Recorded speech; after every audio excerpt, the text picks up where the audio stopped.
Macros, macros, and macros. We're going to go over some stuff about macros real quick. I've been having a lot of questions about the number or the grams that you guys are getting, and if you can't get to them, what do you do, and if your percentages are off. So one, the percentages we give you are going to give you the amount of grams of protein, fat, and carbs that you can get. Remember, those are your macros.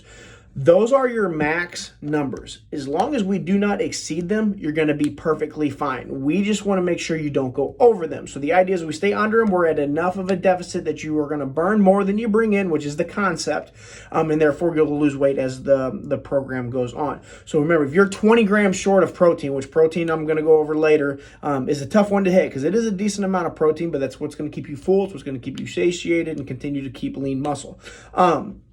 But with that, if you're 20 grams short of your protein at the end of the day and you literally can't eat anymore, then don't. You're fine. As long as you fall short of that number, we're good. And that's the same for protein and carbohydrates. Now, I know we're typically not going to have a problem getting to our fat and carbohydrates because that's the good foods.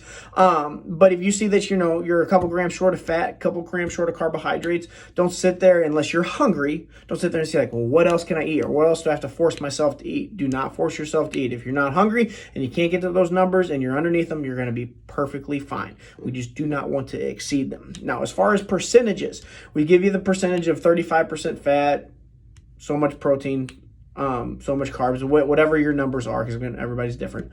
But when you get that percentage is going to change every day. Very few, if ever, I don't know if I've ever hit my absolute percentages on the dot, because remember, if you're a couple grams short of protein, a couple grams short of fat, a couple grams short of carbohydrates at the end of the day, that's going to skew your percentages out of your macros. So again, the main concern is that we just don't exceed the amount of grams that we give you. So I'm going to show you on MyFitness Pal kind of what that looks like, not to freak out about it, and what to go to and what really gives you the truth of if you're eating and staying within the macros that you should. So I hope that cleared up a lot of questions about macros and trying to meet those requirements and go from there. I will have an additional video coming out that will help everybody with their protein, because protein is hard, but protein is the most important one that I really want to nail down. So I'll flip it over. I'm going to show you some stuff on MyFitness Pal to see if it makes a little bit more sense, and we'll come to you after that. Okay, guys, going to walk through MyFitness Pal real quick. When you open it up, this is what it should be. You see my goal is 2,700 calories is what I get a day. Remember, these aren't yours. Everybody's a little bit different, but what I do is that you hit the calories. When you hit the calories, it gives you the options for calories, nutrients, or macros, okay?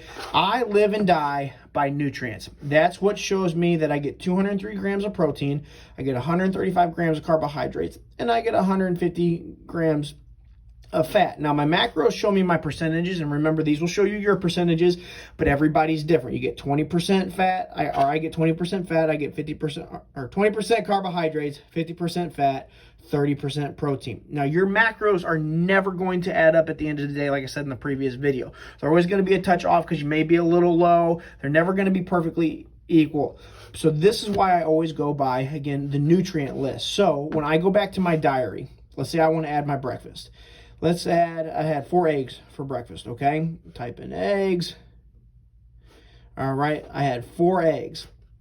I hit my check mark. That goes into my diary. Now I go look back at my diary and I see that I had 4 eggs. When I go back to my nutrients, it shows me that I've had 24 grams of protein, I had 0 carbohydrates, and I've got 20 fat. Now, what's really cool about this and why I like using it, if you look all the way over here in the upper right-hand corner, it says left. That's what I have remaining for the day. So if I, at the end of the night, see, I've only got 12 grams of protein left, 5 grams of fat, and 3 grams of carbohydrates, and I want to eat something, I've got to stay within those numbers. I've got to sit there and plug in and figure out certain things that may fit within it. Now, again, remember, if you're short of your calories or your macros, that's perfectly fine.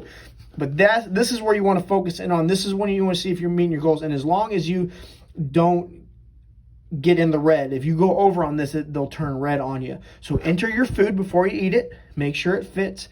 And then once you've entered it and see that it fits, then go ahead and consume it. So again, the nutrient list, guys, is what I live and die by, and that will be the easiest tool for you to make sure you're staying within your macros.